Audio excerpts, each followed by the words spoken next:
Nigeria's governing party, the All Progressives Congress, appears to be swimming in troubled waters following its controversial zoning arrangements of key offices in the 10th National Assembly.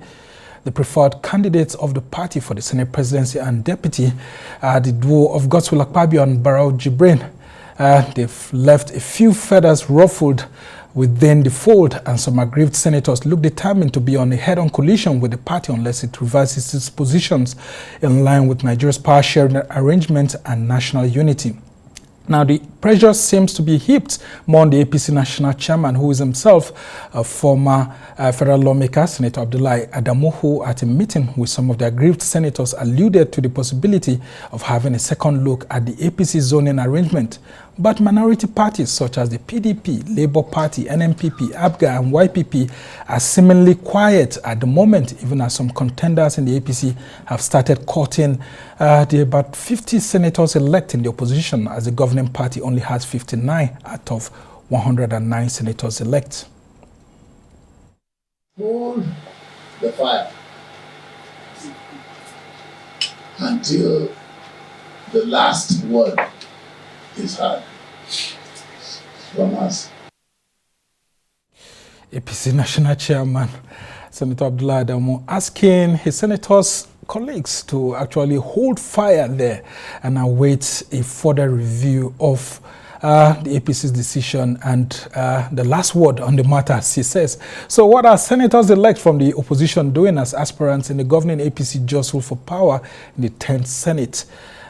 Joining us now is a Labour Party senator-elect representing Edo South Senatorial District, Neda, Imasuen.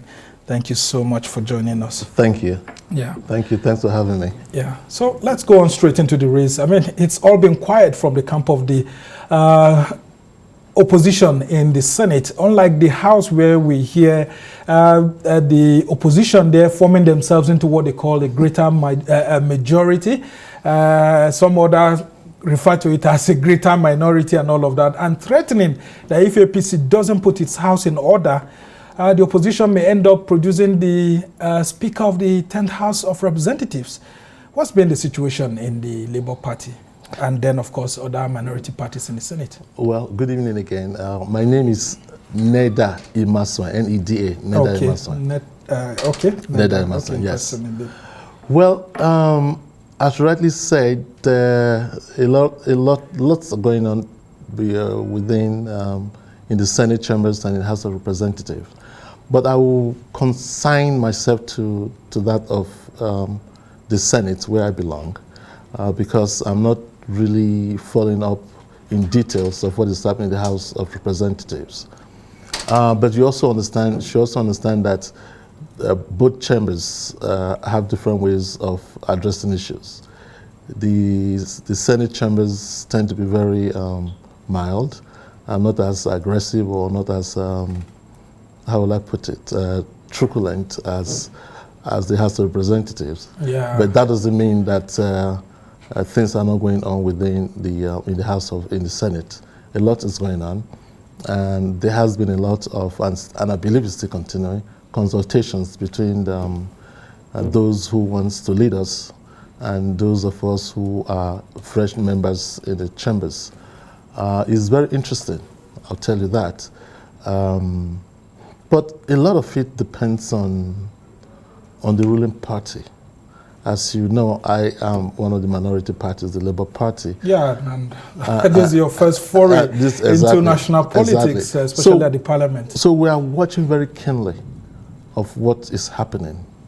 I just hope that the ruling party will actually put its act together and give itself a direction that is not as upheaval as we find today. So that's our hope. All right, let's talk about the senators-elect that are just coming into the National Assembly, the freshers like you. Yes. What sort of courting have you been, receiving from the APC ranking senators who are, jostling for these positions? And then have you by chance, had a situation whereby some of you are trying to front someone who is new to challenge the status quo? Because, I mean, within the ranking principle, you come third, you come last after those who have been there for, a lot of years, and then those who are House of Rep members and coming to the Senate, and then before those of you who are freshers? Well, I'm not aware of any caucus or something going on with the aim of usurping that position, should in case APC do not put their acts together. But it's not impossible, which is why I'm saying that they should wake up and do something very quickly, because the Senate is a chamber that belongs to all of us, and we need leadership, we need direction. And as the ruling party and the majority party as well, they need to show this direction. Otherwise, naturally, direction will come from somewhere else. Yeah, and with all this jostling by the APC top contenders, what's been your view and that of your party? Have you been consulting with your own party leaders, or the senators elect from the Labour Party, with your party leadership as to, how the momentum should be like before the proclamation date and what you should be able to do? Well, yes, we had a meeting with our party, but I'll tell you something. His Excellency Peter Obi has made it clear to us that it's up to us to do what we feel is right for the country. He said categorically that he wasn't going to impose, he wasn't going to even suggest any name to anybody. Even if his friends from the other parties come said. To him? He mentioned names that some of them are his friends, but that he would not tell us what to do, that we are mature, we are elected officials, and so we should be able to do something for the interest of the country. That has always been his views, and he stands by that. And that's also our view as a party, the Labour Party. We will do things that will enhance the cohesion, the unity of the country, and rather than having a situation where the country is being torn apart. Now let's talk about if this governing APC starts courting you while you're in court with the APC at the presidential elections level, how would it be? Is there any sort of realignment that could happen? Can there be any relationship between the APC in Parliament and Labour Party in Parliament, away from the external politics, since you're all in one chamber now? Exactly. We are now all in one chambers, and we all have the same responsibility, which is moving the country forward, which is doing the best we can for the country, so the country can come together again. We are making friends too across the parties. We've been meeting. As a matter of fact, newly elected senators are meeting, and I've attended a few of those meetings, and it cuts across all the parties. And what is the subject matter? How do we move this country forward? So there's no taboo, based on the realities outside the forthcoming Parliament, not at all. As to whether you can associate with people in that party, since you've taken them to court to challenge the person that was declared as president-elect from their own party. The association will have nothing to do with what happens in the courtrooms. What is happening in the courtroom is, strictly within the purview of the courtrooms. So what happens in the Parliament is something different. And in Parliament, we are there now. We are brothers senators. And so we have one agenda, and that is the agenda that we all pursue.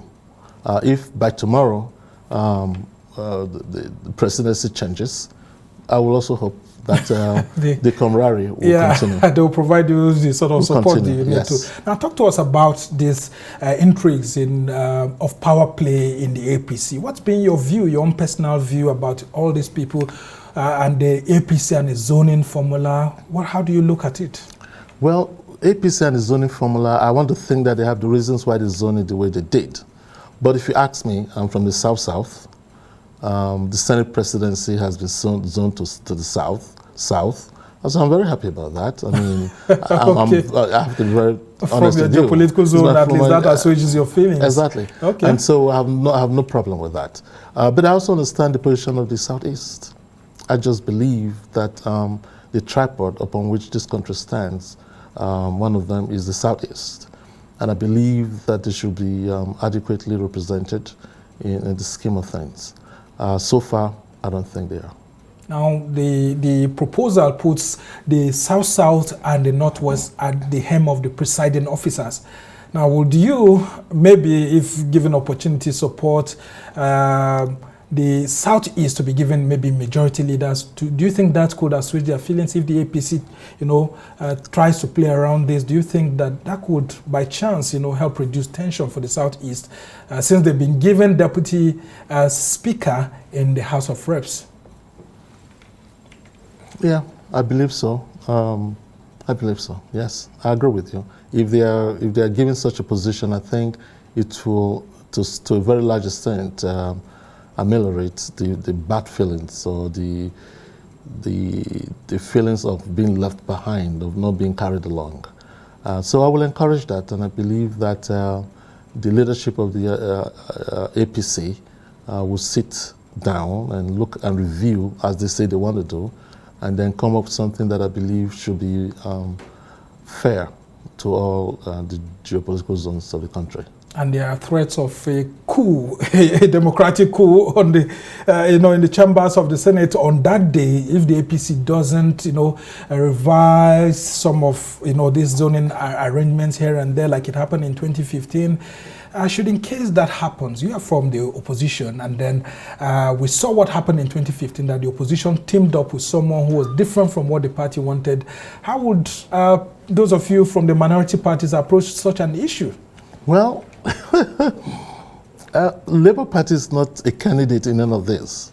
You must understand that. Yeah, but it has a say because it has senators on the floor. So what we do is not going to be pushed or influenced by that fact that if we had a candidate in the race, then we'll have to support that candidate. We don't. And so where do we go? Like I said, I'm from the South-South. And so I'm biased when it comes to that. Secondly, if there's going to be any coup, where will I go? That coup also depends on these candidates, those that are already supporting them. If they have the numbers, the coup is useless. If they don't have the numbers, then the coup could play a role. And if that is the case, would you allow me to keep my cards to my chest? Yeah, I mean, these things actually come with lots of pressures on senators that you're being, promised juicy committees, as they like to call it, A-class committees and all of that.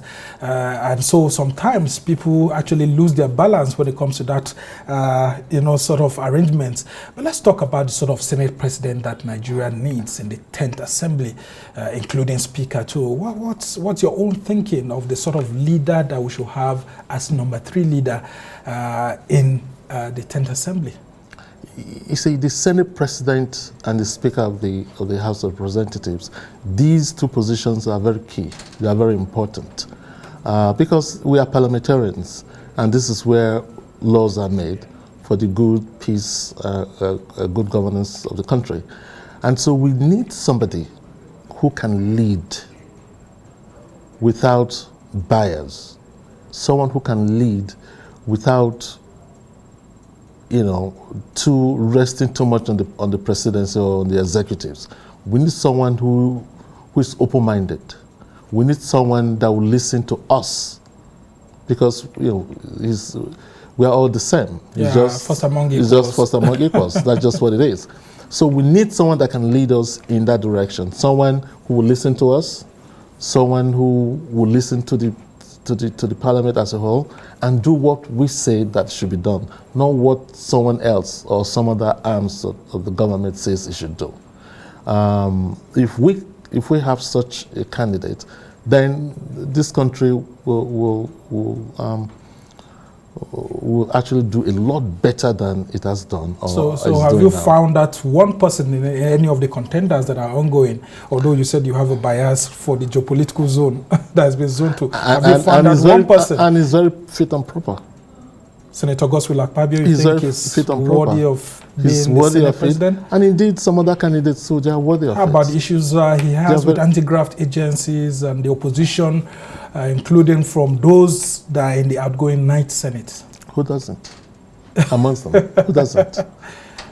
Who doesn't? You think that's not enough? Because the Labour Party is coming with, with a sort of a different political ideology that people think that those who should be in power should be untainted. I agree with you. But what are they presenting to us? We have to vote within the line of what they are presenting to us. I cannot go bring somebody else and say, no, it has to be this person. It's the ruling party that's giving us candidates to vote for. So they should do the internal cleansing and review of their candidates before they present them to us. So whoever they present to us is what we have. We can't go outside the Senate to look for somebody else. What if the PDP, which has a greater majority, other than, within the minority parties, other than your political party or the NMPP or the SDP, calls you to a round table to see how you can, kick aside the APC preferred candidate? How would you approach that kind of issue? They will also give us a candidate that we also can look at, and look at the pedigree, and look at what issues, what baggage is on his head. So not until they do that, I will not be in a position to say yes. But they should do something if they want to do something. And then let us look at the whole thing and then begin to make these decisions. Again, whatever decision we take, it has to be for the interest of the country.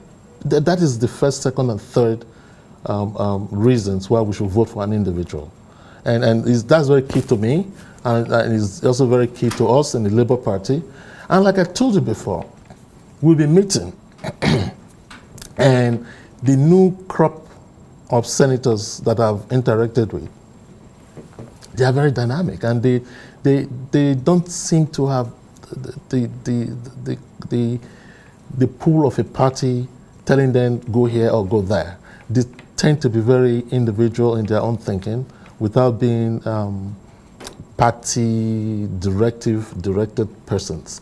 And when I look back, and we make friends as well, and in our interactions, and when we discuss and we say things, now we tend to see that we are almost on the same plate. And if that's what it is in practice, then I believe that the Senate will be an interesting chambers. Yeah, going into the 10th Senate, we are going to be having about 59 senators being on the part of the governing party, and then you have 50 coming from different parts of the opposition, other political parties. How do you think that can help to, create checks and balances as to, preventing abuses by the governing party from using its weight to actually pass bills that, Nigerians may not really want? It certainly will.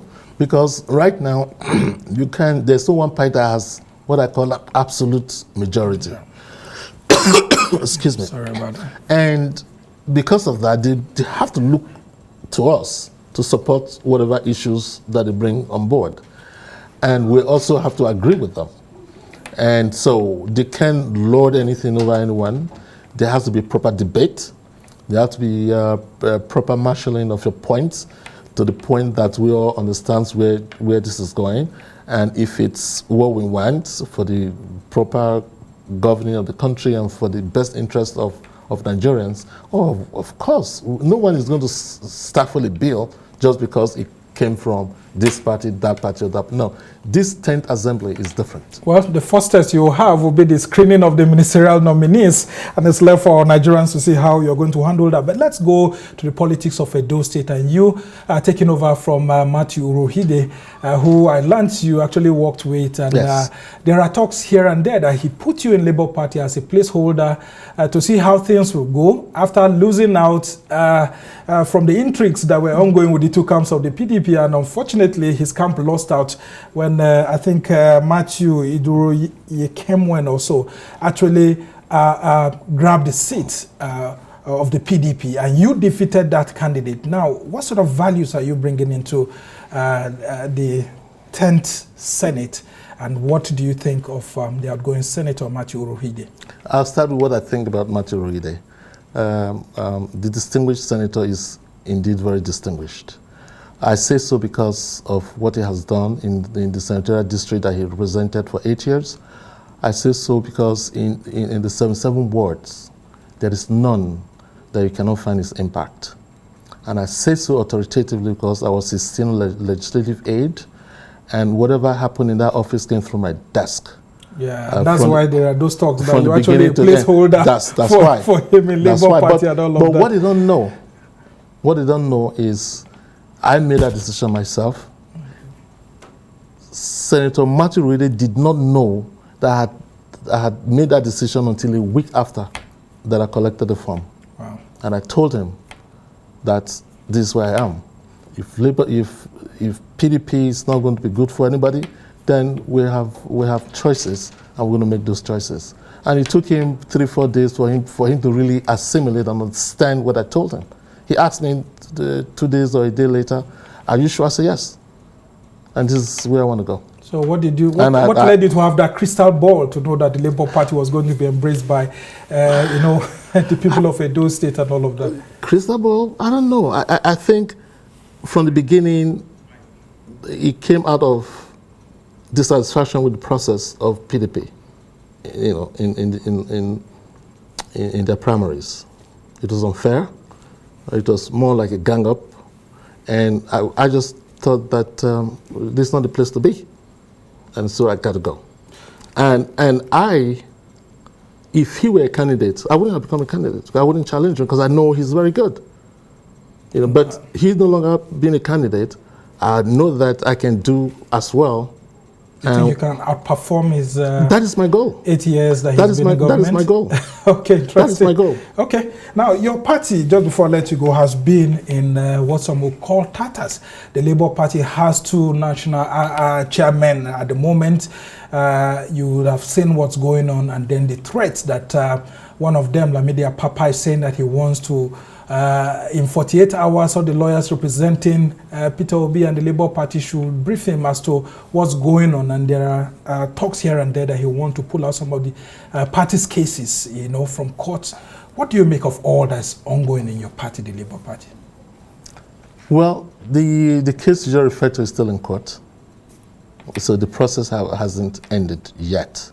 So I'll rather wait until the end of that process. Yeah, but the acting national chairman has summoned people, while the other side, Julius Abure, is insisting that he remains the national chairman of the party. In all of this, some of your supporters are surprised that the Labour Party is not showing good example. Well, it's not because the Labour Party is not showing good example. I think there's the 4th column here that is trying to cause a disaffection within the Labour Party. I say so because Labour Party came as a surprise to all of them. Largely, they ignored us. They didn't think we would win anything. And when we surprised them, then we have given them reason to look at us again. And this is the interplay. This is what they do, and they do it so good. So to plant people in other parties to cause disaffection. Who are those people you're referring to? These big boys, these big parties. Who are they? I mean, they don't have names. You know what I'm talking about. Are you suspecting the governing APC or even the president-elect and all of that? The big parties, I say. Because some of your party members have accused Bola Ahmed Tinubu, the president-elect, of being behind the Labour Party's leadership crisis. I may not have that fact, but if you go by what happens in the Nigerian politics, this is just a classical case of it.